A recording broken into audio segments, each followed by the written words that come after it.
let's say I called this twice. So I'm calling it once on line 6, and I'm calling it again on line 8. Let's run our code and see what we get. We get the x is equal to 2. No big deal. All right, so I'm going to come into here, and I'm going to say x is equal to 4. Let's run this. We have a problem. And this is where we start to run into some of the difficulties of working with Rust. In pretty much any other language that you would work with, when you declare a variable, you would be able to modify it. Now, I realize some languages like JavaScript have the const keyword. I think in Swift, let is actually used for constants in Swift as well. But generally speaking, when we think of using a variable like with Python or C++, Java, C#, those variables are generally mutable. Rust, out of the box, all of the variables are immutable. This is part of controlling how memory is being managed by Rust, okay? And so this is where you start to run into these little difficulties where you're like, well, I want to be able to change that value. So let's come into here and let's do this.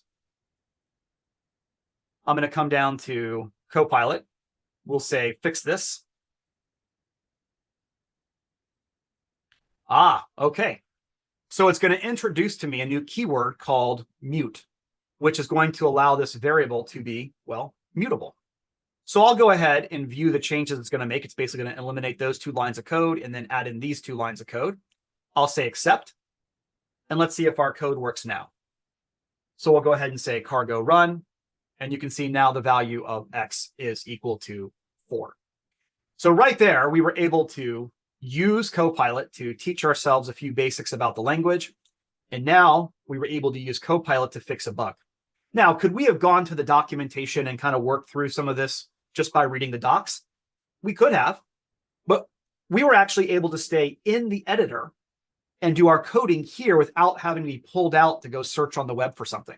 Think about all the times you've been working on a project.